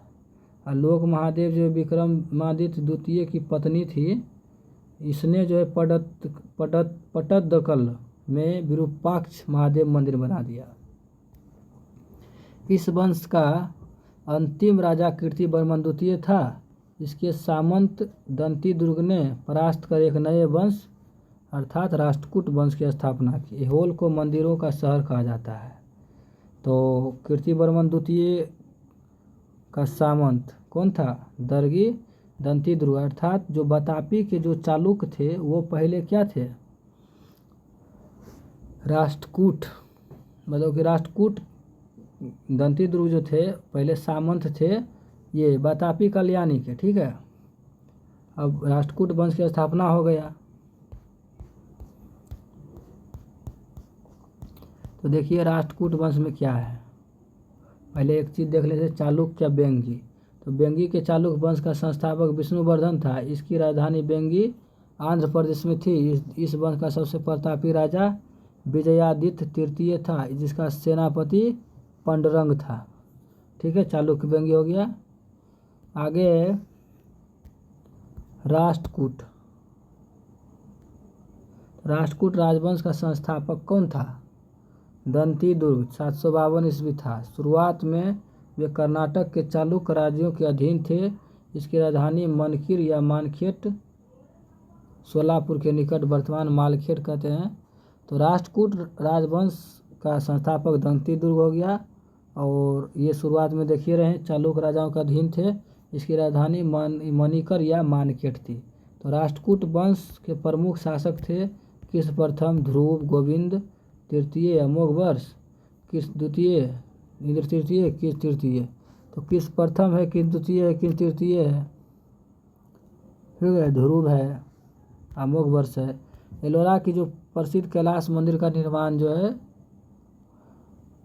कृष्ण प्रथम ने किया था। कृष्ण मंदिर, एलोरा के प्रसिद्ध कैलाश मंदिर का निर्माण जो है ना कृष्ण प्रथम ने करवाया। ध्रुव राष्ट्रकूट वंश का पहला शासक था जिसने कन्नौज पर अधिकार करने हेतु त्रिपक्षीय संघर्ष में भाग लिया और प्रतिहार नरेश वत्सराज और पाल नरेश धर्मपाल को पराजित ध्रुव किया। ध्रुव को धारावर्ष भी कहा जाता था। गोविंद तृतीय ने त्रिपक्षीय संघर्ष में भाग लेकर चकरा युद्ध एवं उसके संरक्षक धर्मपाल तथा प्रतिहार वंश के शासक नागभट्ट द्वितीय को पराजित किया। तो ठीक है, त्रिपक्षीय संघ में भाग लेकर चकरा युद्ध हुआ, उसके संरक्षक धर्मपाल तथा प्रतिहार वंश के शासक नागभट्ट द्वितीय को पराजित किया। पल्लव पांड केरल वो गंग शासकों के संघ को गोविंद तृतीय ने नष्ट किया। तो क्या हो गया, पल्लव पांड केरल वो गंग शासकों के संघ को गोविंद तृतीय ने नष्ट किया। अमोघ वर्ष कौन था, जैन धर्म का अनुयायी था, इसने कन्नड़ में कविराज मार्ग की रचना की। ठीक है, तो अमोघ वर्ष कविराज मार्ग के लेखक है, कन्नड़ में जैन धर्म का अनुयायी था। आदि पुराण के रचनाकार जिनसेन है। गणित सार संग्रह के लेखक महावीराचार्य हो गया। अमोघ वृत्ति के लेखक सत्यायना हो गया। ठीक है, ये सब जो है जिनसेन, सत्यायना, महावीराचार्य, ये सब अमोघ वर्ष के दरबार में रहते थे। अमोघ वर्ष ने तुंगभद्रा नदी में जल समाधि लेकर अपना जीवन का अंत कर दिया। ठीक है, अब है इंद्र तृतीय। इंद्र तृतीय के शासनकाल में अरब निवासी अल मसूदी भारत आया। इसने तत्कालीन राष्ट्रकूट शासकों को भारत का सर्वश्रेष्ठ कहा। ठीक है, तो इंद्र तृतीय के शासनकाल में अरब निवासी यात्री अल मसूदी भारत आया। इसने तत्कालीन राष्ट्रकूट शासकों को भारत का सर्वश्रेष्ठ शासक कहा। राष्ट्रकूट वंश का अंतिम महान शासक कृष्ण तृतीय था। इसी के दरबार में कन्नड़ भाषा के कवि पूर्ण रहते थे। राष्ट्रकूट वंश का अंतिम शासक कृष्ण तृतीय था। इसी के दरबार में कन्नड़ भाषा के कवि पौन रहते थे, जिसने शांति पुराण की रचना की। कल्याणी के चालुक्य तैलप द्वितीय ने 1973 ईस्वी में कर्क को हराकर राष्ट्रकूट राज पर अपना अधिकार कर लिया और कल्याणी के चालुक्य वंश की नींव डाली। तो तैलप द्वितीय ने जो क्या किया, कल्याणी के चालुक्य वंश की नींव डाली 1973 ईस्वी में।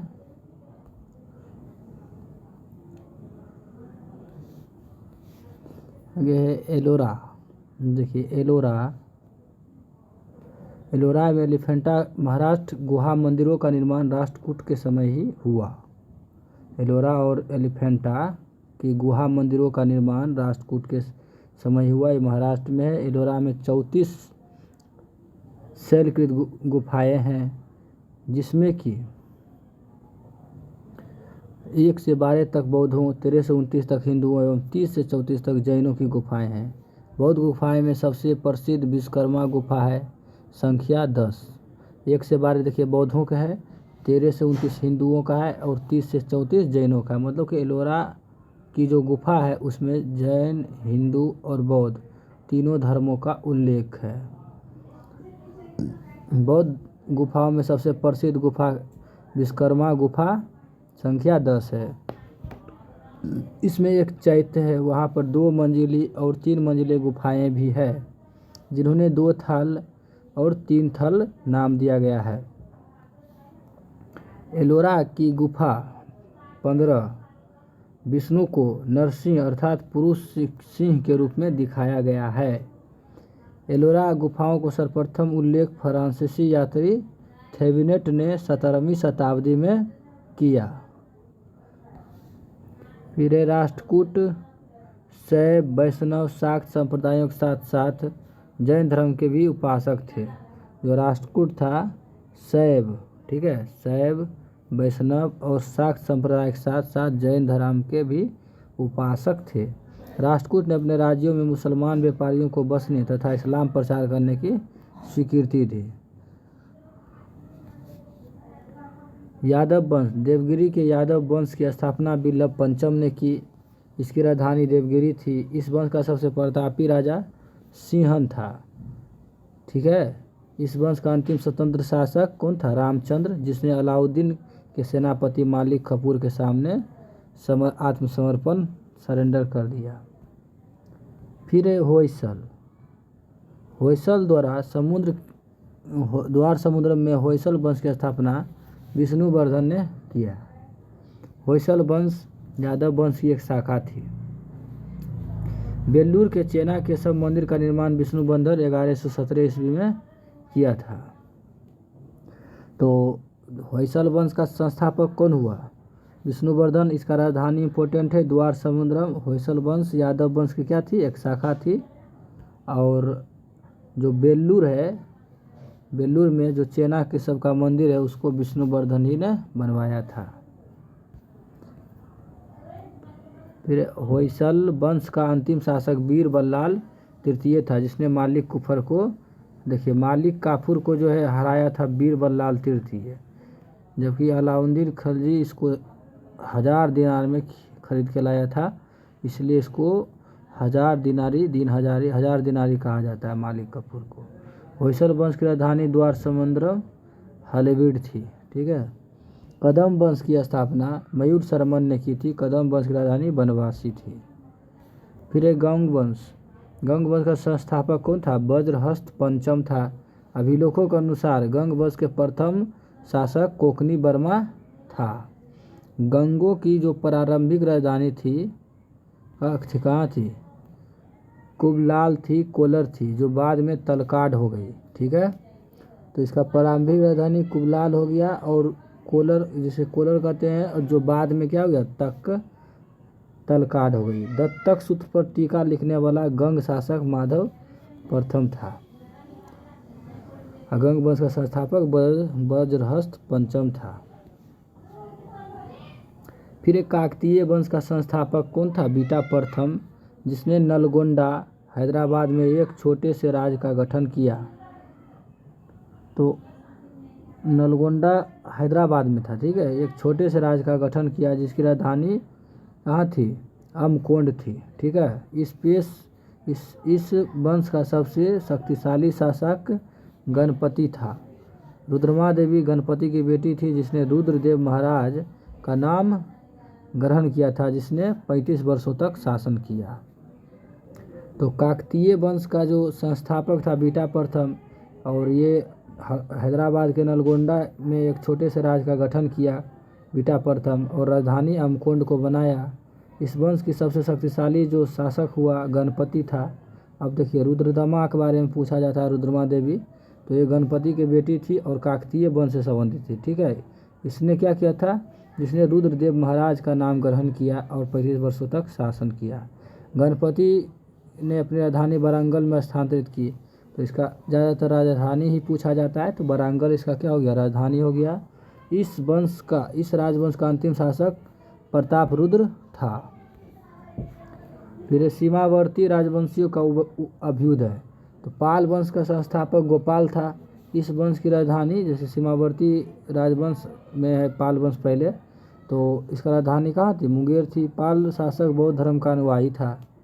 गोपाल जो है अदंतपुरी विश्वविद्यालय की स्थापना किया। गोपाल क्या किया? अदंतपुरी विश्वविद्यालय की स्थापना की थी। पाल वंश के सबसे महान शासक धर्मपाल था, जिसने विक्रमशिला विश्वविद्यालय की स्थापना की। कन्नौज के लिए त्रिपक्षीय संघर्ष में पाल वंश, गुर्जर प्रतिहार वंश एवं राष्ट्रकूट वंश के बीच क्या हुआ? इसमें पाल वंश की ओर से सर्वप्रथम धर्मपाल भी शामिल हुआ। तो कन्नौज के त्रिपक्षीय जो संघर्ष चल रहा था, उसमें पाल वंश, गुर्जर प्रतिहार, राष्ट्रकूट वंश के बीच में हुआ था। ये तीनों वंश को ध्यान में रखना है कि त्रिपक्षीय संघर्ष में कौन कौन थे? तो पाल वंश, गुर्जर प्रतिहार वंश एवं राष्ट्रकूट वंश। तो इसमें और किसके लिए लड़ रहे थे? तो कन्नौज के लिए। इसमें पाल वंश की ओर से सर्वप्रथम धर्मपाल शामिल हुआ था। ठीक है। 11वीं सदी में गुजरात कवि सोट्ठल ने धर्मपाल को उत्तरापद स्वामी की उपाधि से संबोधित किया। सोमपुर महाविहार का निर्माण धर्मपाल ने करवाया था। तो सोमपुर महाविहार का निर्माण धर्मपाल करवाया और विक्रमशिला विश्वविद्यालय के निर्माण यही करवाया था। उदंतपुरी बिहार में है कि प्रसिद्ध बौद्ध मठ का निर्माण देवपाल ने कराया था। उदंतपुरी बौद्ध मठ का निर्माण देवपाल कराया था। जावा के जो शैलेंद्रवंशी शासक बालपुत्र देव के अनुरोध पर देवपाल जो पाल शासक थे उसने जो है नालंदा में एक बौद्ध महाविहार बनाने के लिए 5 गांवों में दान दिए थे। जावा के शैलेंद्रवंशी शासक बालपुत्र देव को 5 गांव दान में दिए थे। अब गौड़ रीति गौड़ रीति नामक साहित्यिक विधा का विकास पाल शासकों के समय में हुआ। ये बढ़िया क्वेश्चन है। गौड़ रीति का संबंध किस शासक से, तो मतलब कि पाल शासकों से। ये इसी के समय में इस साहित्यिक विधा का विकास हुआ। सेन वंश, सेन वंश का स्थापना सामंत सेन ने की, ठीक है, की थी। इसकी राजधानी कहाँ थी, नदिया या लखनऊती, लखनऊती बराबर आता है, तो लखनऊती सेन वंश की राजधानी थी और संस्थापक सामंत सेन था। सेन वंश का प्रमुख शासक विजय सेन और बल्लाल सेन और लक्ष्मण सेन था। ये लक्ष्मण सेन को एक संवत चलाया था, ठीक है, इसी के लिए जाना जाता है। इसी दरबार में जयदेव भी रहता था। तो सेन वंश का प्रथम स्वतंत्र शासक विजय सेन था, जो शैव धर्म का अनुयायी था, ठीक है। विजय सेन स्वतंत्र शासक था प्रथम सेन वंश का। दान सागर मधुभूत सागर नामक ग्रंथ की रचना सेन शासक बल्लाल सेन ने की, ठीक है। बल्लाल सेन सेन शासक, एगो बल्लाल सेन वीर बल्लाल सेन जो उसमें काकतीय में था, वो जो मालिक काफूर को हराया, तो वो नहीं है, ये बल्लाल सेन अलग है, ठीक है। ये अद्भुत सागर को लक्ष्मण सेन ने पूर्ण रूप दिया, ठीक है। तो अद्भुत सागर और दान सागर दो ग्रंथ है जिसकी रचना बल्लाल सेन जो है सेन शासक ने की, और अद्भुत सागर को लक्ष्मण सेन ने पूर्ण रूप दिया था,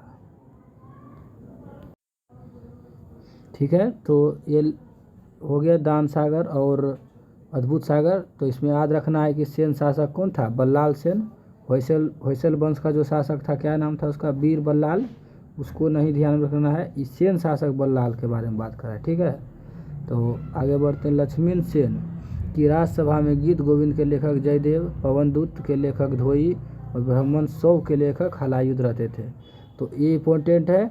गीता गोविंद के लेखक जयदेव बहुत पूछा जाता है, पवनदूत के लेखक धोई और ब्राह्मण सर्वस्व के लेखक हलायुध, तीनों लक्ष्मण सेन के दरबार में रहते थे। हलायुध जो है लक्ष्मण सेन का क्या था, प्रधान न्यायाधीश एवं मुख्यमंत्री था। विजय सेन ने देवपाड़ा में प्रद्युम्नेश्वर मंदिर, शिव का विशाल मंदिर की स्थापना की। विजय सेन क्या किया, देवपाड़ा में जो है प्रद्युम्नेश्वर मंदिर, जो कि शिव का विशाल मंदिर है, की स्थापना कराई, ठीक है। आगे देखिए क्या है। सेन वंश का सेन राजवंश प्रथम राजवंश था जिसने अपने अभिलेख सर्वप्रथम हिंदी में उत्कीर्ण किया था। ये भी इम्पोर्टेंट है कि हिंदी में सर्वप्रथम कौन सा राजवंश जो है अपना अभिलेख उत्कीर्ण करवाया, तो सेन राजवंश। लक्ष्मण सेन बंगाल का अंतिम हिंदू शासक था। लक्ष्मण सेन लक्ष्मण संवत चलाया था, ठीक है, उसके लिए भी जाना जाता है। कश्मीर के राजवंश, कश्मीर पर देखिए कौन कौन शासन किया। कश्मीर पर शासन करने वाले शासकों का क्रम है ये, कारकोट वंश, उत्पल वंश और लोहार वंश। तो क्या हो गया, KUL कुल, ठीक है, KUL कारकोट, उत्पल और लोहार, ठीक है। तो फिर इधर से उल्टा रख सकते हैं, LUK लक या लुक, तो उल्टा रख सकते हैं। L से हो गया लोहार, U से हो गया उत्पल और K से कारकोट। फिर दुर्लभ वर्धन। दुर्लभ वर्धन जो है व्यक्ति कश्मीर में कारकोट वंश मतलब हिंदू वंश की स्थापना की। ह्वेन-त्सांग ने उसके शासनकाल में कश्मीर की यात्रा की थी। तो ह्वेन-त्सांग देखिए दुर्लभ वर्धन के भी शासनकाल में यात्रा किया था। 627 ईस्वी में ये स्थापित किया था कारकोट वंश। तो ह्वेन-त्सांग भी आया था कुछ समय बाद। कारकोट वंश का सबसे शक्तिशाली शासक जो था ललिता द्वितीय मुक्तापीड था। अब कश्मीर का जो मार्तंड मंदिर है उसका निर्माण ललिता मुक्तापिंड के द्वारा ही कराया गया था। ये कारकोट वंश का क्या था, सबसे शक्तिशाली राजा था। कारकोट वंश के बाद कश्मीर पर उत्पल वंश का शासन हुआ, ठीक है। कारकोट खत्म हुआ तो उत्पल आया। उत्पल वंश का संस्थापक अवंती वर्मन था। अवंतीपुर नामक नगर की स्थापना अवंती वर्मन ने ही की, ठीक है। अवंती वर्मन के अभियंता जो अवंती वर्मन का जो इंजीनियर था उसका नाम सुई था। सुई ने सिंचाई के लिए नहरों का निर्माण करवाया। तो सुई का संबंध कहाँ से आएगा ये ध्यान में रखना है, ठीक है। सूर्य जो है अवंती वर्मन से संबंधित है ठीक है, और उत्पल वंश से नाता रखता है। फिर ये उत्पल वंश की रानी दीदा, दीदा क्या थी? एक महत्वाकांक्षी शासिका हुई थी। उत्पल वंश की रानी, ये उत्पल वंश के बारे में बात कर रहे हैं, ठीक है। तो उत्पल वंश के बाद कश्मीर पर लोहार वंश का शासन हुआ। लोहार वंश का संस्थापक कौन था? संग्रामराज था। संग्रामराज के बाद अनंत राजा हुआ, ठीक है। उसके बाद इसकी जो पत्नी थी सूरमती के प्रशासन को सुधारने में उसकी सहायता करी। तो उसकी पत्नी सूरमती ने प्रशासन को सुधारने में क्या की? सहायता की। लोहार वंश का शासक जो हर्ष विद्वान, कवि तथा कई भाषाओं का ज्ञाता था। तो एक हर्ष यहाँ पर आता है, ठीक है, ये हर्षवर्धन नहीं है। लोहार वंश का शासक हर्ष है, इसी के बारे में आता है क्या कहते? विद्वान भी था, एक कवि भी थे और कई भाषाओं का ज्ञाता भी था। कल्हन हर्ष का आश्रित कवि था, ठीक है। कल्हन क्या था? हर्ष का आश्रित कवि था, जो कि हर्ष कश्मीर के शासक थे लोहार वंश के। जय सिंह लोहार वंश का अंतिम शासक था, जिसने 1128 ईस्वी में 1155 तक शासन किया। तो लोहार वंश का जो अंतिम शासक था जय सिंह था, ठीक है।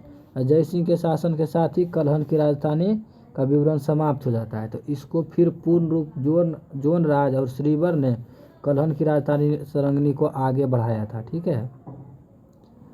उसके बाद कामरूप का बर्मन वंश, 4वीं शताब्दी में मध्य कामरूप में बर्मन वंश का उदय हुआ। इस वंश की जो प्रतिष्ठा का संस्थापक कौन था? पुष्य बर्मन था। इसकी राजधानी प्रागज्योतिष नामक नगर थी। तो बर्मन वंश, कामरूप पहले असम को कहा जाता था, उसमें कामरूप का बर्मन वंश जो है कहाँ था? मध्य कामरूप में बर्मन वंश उदय हुआ। और इस वंश की प्रतिष्ठा का संस्थापक पुष्य बर्मन हुआ। इसका राजधानी प्रागज्योतिष कालांतर में कामरूप पाल साम्राज्य का एक अंग बन गया, मतलब पाल साम्राज्य का बाद में ये अंग बन गया। फिर है राजपूत राजवंशों की उत्पत्ति। मालवा का शासक नागभट्ट प्रथम, जो मालवा का शासक नागभट्ट प्रथम था, राजपूत राजवंश के बारे में हम पढ़ रहे हैं, ठीक है। तो मालवा का शासक नागभट्ट प्रथम ने गुर्जर प्रतिहार वंश की स्थापना करी। नागभट्ट द्वितीय को राष्ट्रकूट सम्राट गोविंद तृतीय ने हराया था, ठीक है। गोविंद तृतीय राष्ट्रकूट सम्राट था और नागभट्ट द्वितीय को हराया था। नागभट्ट प्रथम गुर्जर प्रतिहार वंश के संस्थापक था। प्रतिहार वंश के सर्वाधिक शक्तिशाली प्रतापी राजा कौन हुआ? मिहिर भोज हुआ, ठीक है। मिहिर भोज ने अपनी राजधानी कन्नौज बनाई, इसी के लिए सबको लड़ रहा था गुर्जर प्रतिहार, पाल, राष्ट्रकूट त्रिपक्षीय संघर्ष में। वह विष्णु भक्त था, जिसने विष्णु के सम्मान में ये आदि वराह की उपाधि धारण कर ली। राजशेखर प्रतिहार शासक महेंद्र पाल के दरबार में रहते थे। देखिए, तो ये राजशेखर है, ये कौन सा शासक है? प्रतिहार शासक महेंद्र पाल के दरबार में रहते थे। इस वंश का अंतिम राजा यशपाल 1036 ईस्वी था।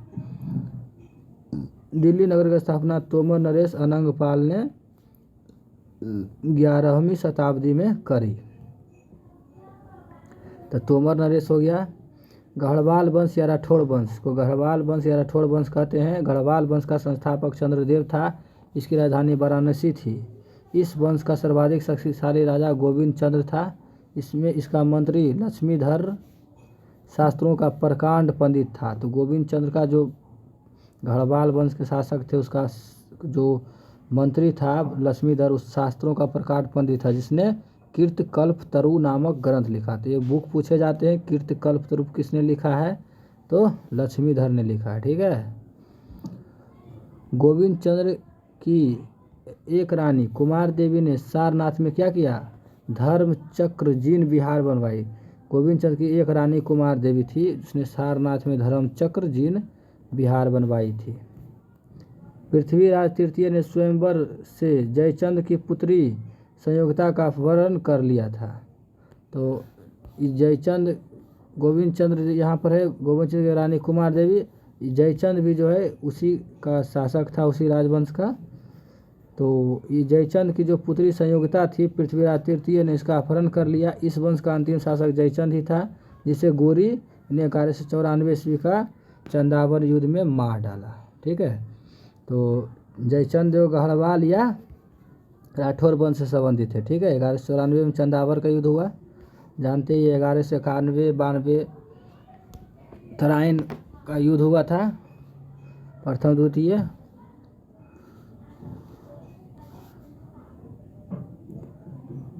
फिर ये चौहान वंश का संस्थापक वासुदेव था। इस वंश का प्रारंभिक राजधानी कहाँ थी? अहिछत्र थी। बाद में अजय राज द्वितीय ने अजमेर नगर की स्थापना की और उसे राजधानी बनाया। अजमेर नगर की स्थापना देखिए, अजमेर नगर की स्थापना अजय राज द्वितीय ने करी। और चौहान वंश की राजधानी कहाँ था? अहिछत्र था और संस्थापक वासुदेव था। इस वंश का शक्तिशाली शासक अर्णोराज का पुत्र जो है विग्रहराज चतुर्थ भिशलदेव हुआ। इसने हरिकेली नामक संस्कृत की रचना करी। तो हरिकेली के बारे में पूछा जाता है कि लेखक कौन है, तो ये विग्रहराज चतुर्थ भिशलदेव था। ये अर्णोराज के पुत्र था और चौहान वंश से संबंध रखता था। सोमदेव विग्रहराज चतुर्थ के राजकवि थे। ठीक है, सोमदेव, इन्होंने ललित विग्रह राज नामक नाटक लिखा। 2.5 दिन का झोपड़ा नामक मस्जिद शुरू में जो है ना विग्रह राज जो चतुर्थ द्वारा निर्मित विद्यालय था। अभी इसको मस्जिद बना दिया था कौन? कुतुबुद्दीन ऐबक। पृथ्वीराज तृतीय इस वंश का अंतिम शासक था। चंद्रवरदायी पृथ्वीराज तृतीय का राजकवि था, जिसका रचना जो है पृथ्वीराज रासो। तो पृथ्वीराज चौहान इसी को बोलता है। इसके साथ ही लड़ाई हुआ था तराइन का प्रथम युद्ध 1191 में और 92 में। ठीक है, तो 92 वाला 91 वाला जो है गौरी जीत गया और पृथ्वीराज तृतीय, उल्टा बोल दिए, पृथ्वीराज तृतीय जीत गया और गौरी हार गया। द्वितीय में क्या हुआ? गौरी की विजय हो गई और पृथ्वीराज तृतीय की हार हो गई। इसी में ये मारा भी गया पृथ्वीराज तृतीय, इसी ने संयोगिता का अपहरण किया था। दोनों में प्रेम प्रसंग था, उसी के बारे में जो है कहानी लिखा था चंद्रवरदायी पृथ्वीराज रासो। ठीक है, एक है रणथंभौर के जैन मंदिर का शिखर जो है इसने बनवाया था। रणथंभौर के जैन शिखर पृथ्वीराज तृतीय ने बनवाया था। परमार वंश का संस्थापक उपेंद्र राज था, जिसकी राजधानी धारा नगरी थी। इसका धारा नगरी जो राजधानी है बराबर पूछता है। प्राचीन राजधानी उज्जैन इसका थी। ठीक है, परमार वंश का संस्थापक सर्वाधिक शक्तिशाली राजा भोज था। राजा भोज ने भोपाल के दक्षिण में भोजपुर नामक झील बनाया, भोपाल के दक्षिण में। फिर नैषध चरित्र के लेखक श्री हर्ष व प्रबंध चिंतामणि के लेखक मेरुतंग थे। तो नैषध चरित्र के लेखक श्री हर्ष, ठीक है, और प्रबंध चिंतामणि के लेखक मेरुतंग। तो हर्ष 3 जगह मिला, एगो हर्षवर्धन हो गया, एगो श्री हर्ष जो नैषध चरित्र के लेखक है, और प्रबंध चिंतामणि के लेखक मेरुतंग, एगो हर्ष बढ़े लोहा वंश में। ठीक है,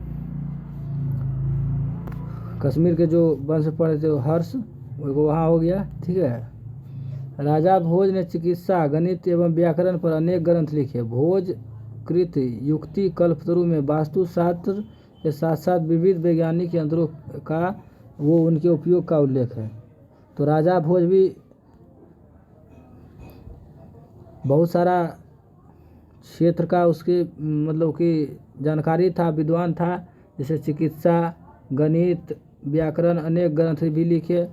अब भोजकृत मतलब भोज के द्वारा ही युक्ति कल्पतरु में वास्तुशास्त्र के साथ साथ वैज्ञानिक यंत्रों के उनके उपयोग भी लिखे हैं। तो नवसाहसांग चरित के रचयिता पद्म गुप्त, 10 रूपक के रचयिता धनंजय। ये पूछता है 10 रूपक रचयिता कौन है? धनंजय। धनिक, हालीयुद्ध एवं अमित गति जैसे विद्वान वाकपति मुंज के दरबार में रहते थे। तो वाकपति मुंज के दरबार में कौन कौन रहते थे? धनंजय, धनिक, हलायुद्ध, अमित गति जैसे विद्वान। कविराज की उपाधि से विभूषित था राजा भोज। भोज ने अपनी राजधानी में सरस्वती मंदिर का निर्माण करवाया। इस मंदिर में परिसर में संस्कृत विद्यालय भी खोला।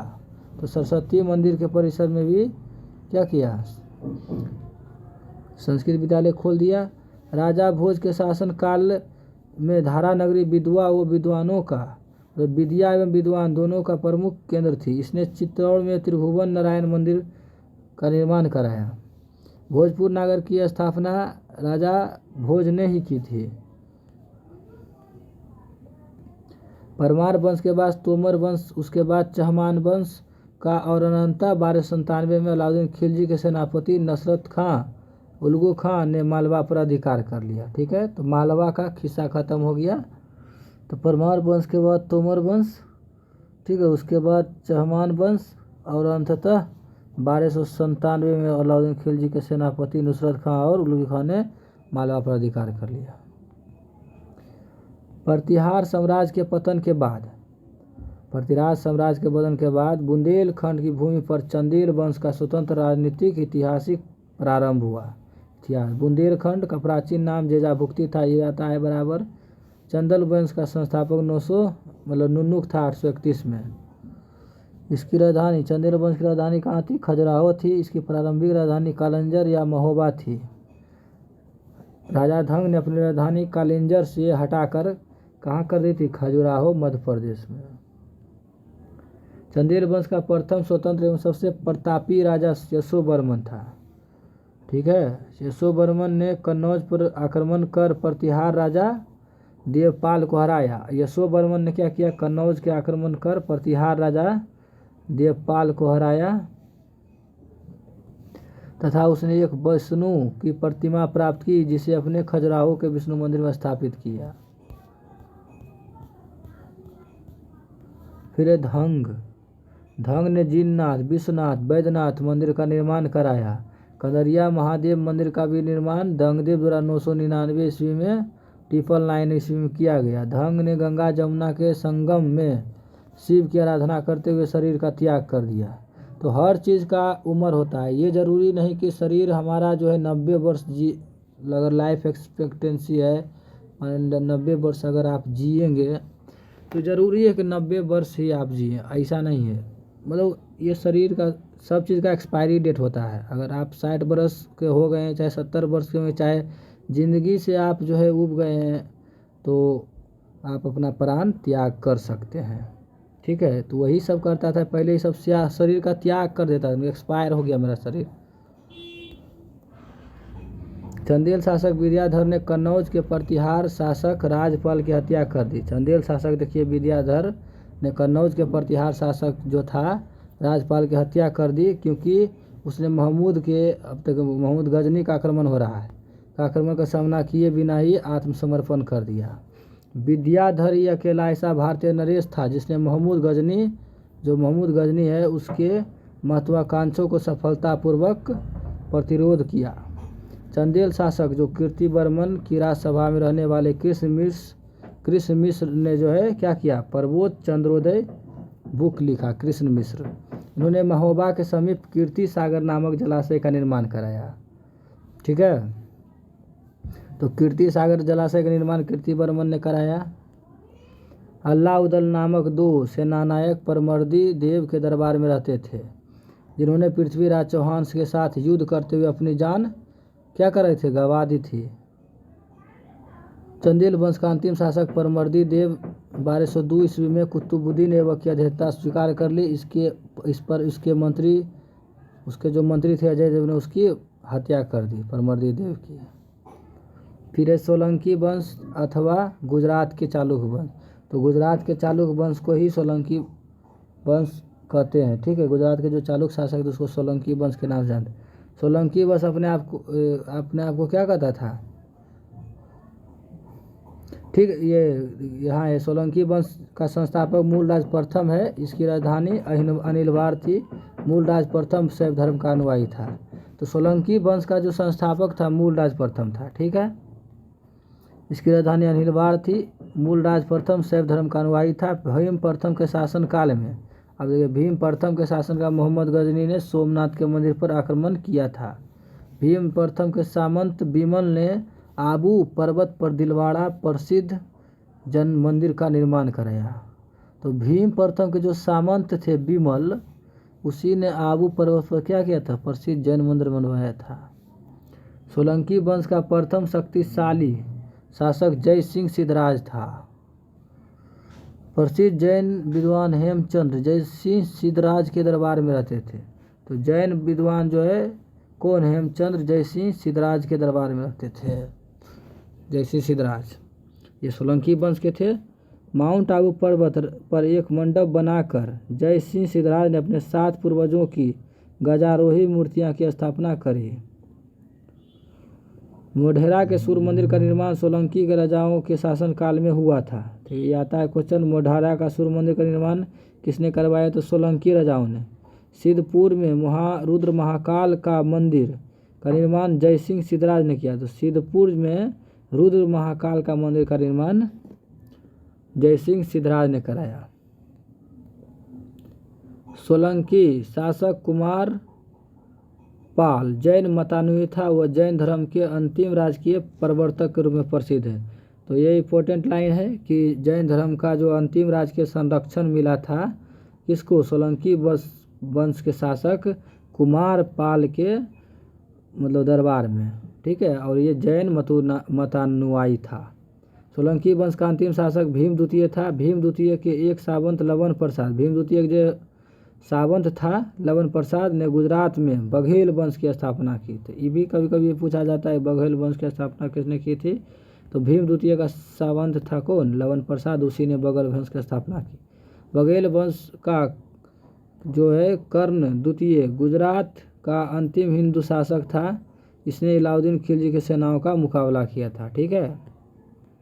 आप देखिए कलचुरी चेदी, कलचुरी वंश का संस्थापक कोक्कल था। इसकी राजधानी त्रिपुरी थी। तो इसका राजधानी ज़्यादा पूछा जाता है कलचुरी वंश का। तो कलचुरी चेदी राजवंश का जो है राजधानी कहाँ थी, त्रिपुरी थी। और संस्थापक कोक्कल था। कलचुरी वंश का एक शक्तिशाली शासक गांगेय देव, जिसने विक्रमादित्य की उपाधि धारण की। पूर्व मध्यकाल में स्वर्ण सिक्के विलुप्त हो जाने के पश्चात इन्होंने सर्वप्रथम इसे आरंभ करवाया। तो नोटिस पॉइंट है कि विक्रमादित्य का उपाधि धारण यहाँ भी एक आदमी किया। टोटल जो है ना 14 आदमी जो है ना विक्रमादित्य का उपाधि धारण किया था पूरा इतिहास टर्म में। तो पूर्व मध्यकाल में देखिए कलचुरी वंश गांगेय देव जो था ना, गांगेय देव, इसने ही विक्रमादित्य की उपाधि धारण की थी। पूर्व मध्यकाल में स्वर्ण सिक्के के विलुप्त हो जाने के पश्चात इन्होंने सर्वप्रथम इसे प्रारंभ किया। मतलब बीच में सोना का सिक्का जारी होना बंद हो गया था, तो ये बाद में जो है यही प्रारंभ करवाया फिर से सोना का सिक्का। कलचुरी वंश का सबसे महान शासक कर्णदेव था, जिसने कलिंग पर विजय प्राप्त की और तिरिक लिंगाधिपति की उपाधि धारण की थी। प्रसिद्ध कवि राजशेखर कलचुरी के दरबार में रहते थे, ठीक है। कलचुरी जो राजशेखर जो था वो महेंद्र पाल के दरबार में, जो प्रतिहार शासक था उसके दरबार में भी इसका नाम आता है राजशेखर का, ठीक है। तो महेंद्र पाल प्रतिहार जो शासक था उसके दरबार में भी तो राजशेखर का एक बुक आता है ये कर्पूर मंजरी, ठीक है। तो उसको याद रखना है कि कर्पूर मंजरी के लेखक कौन थे, तो राजशेखर थे, ठीक है। सिसोदिया वंश, देखो ये अपने आप को क्या कहते थे, सूर्यवंशी कहते थे, जो मेवाड़ पर शासन करते थे। मेवाड़ की राजधानी चित्तौड़ थी। अपने विजयों के उपलक्ष्य में विजय स्तंभ का निर्माण राणा कुंभा ने कराया। तो राणा कुंभा जो था किस वंश का था, सिसोदिया वंश का था। ये अपने आप को सूर्यवंशी कहते थे। तो ये सब जो है ना राजपूत के ही टाइटल है, सिसोदिया राठौर वगैरह जो भी लगाते हैं, तो ये सब क्या है, ये सब राजपूत का टाइटल है। तो खतौली का युद्ध 1518 ईस्वी में राणा सांगा इब्राहिम लोदी के बीच हुआ। तो खतौली का युद्ध देखिए 1518 ईस्वी में राणा सांगा और इब्राहिम लोदी के बीच में हुआ था। तो इस तरह से जो है हमारा, इस तरह से जो है लुसेंट का प्राचीन इतिहास पूरी तरह से ख़त्म होता है। इसका जो टोटल 4 वीडियो आई, 4 वीडियो लगभग 5.5 या 5 घंटा, 5.5 घंटा का होगा। तो इसको आप देख सकते हैं 5.5 घंटा में आपको। देखिए एक होता है बहुत आदमी ऐसा रिवीजन करवा दिया है कि सीधा पढ़ दिया है, मतलब कि रेगुलर, और रेगुलर पढ़ने से नहीं होता है, थोड़ा सा धीरे धीरे पढ़िएगा ना तो थोड़ा सा दिमाग में भी अंदर आता है और एडजस्ट होता है, ठीक है। और एक लाइन को हम दो दो बार भी पढ़े हैं, तीन तीन बार भी पढ़े हैं और उसके बारे में थोड़ा कुछ बोले भी है, तो उससे क्या होता है कि थोड़ा ज़्यादा बैठता है। और सीधा सिसोदिया वंश लिए, सिसोदिया वंश के शासक अपने आप को सूर्यवंशी करते थे, जो कहाँ शासन करते थे, मेवाड़ पर शासन करते। मेवाड़ की राजधानी चित्तौड़ थी। अपनी विजयों को उपलक्ष्य में विजय स्तंभ का निर्माण राणा कुंभा ने चित्तौड़ में करवाया। मतलब पढ़ने का तो 1 घंटा में पढ़ा जाएगा, 2 घंटा के अंदर सारा पढ़ा जाएगा, लेकिन थोड़ा सा धीरे धीरे पढ़ने से क्या होता है कि माइंड एडजस्ट होता है, ठीक है, और माइंड में ज़्यादा चीज़ घुसता है, ठीक है। तो सिसोदिया वंश से अंत हुआ, इसके बाद हम मध्यकालीन इतिहास का वीडियो लाएंगे, ठीक है। तो thank you for watching and channel में नए हैं या लाइक अच्छा लगा है तो इसको लाइक कीजिए, शेयर कीजिए और चैनल को सब्सक्राइब करके बेल आइकन को दबाइए प्लीज़।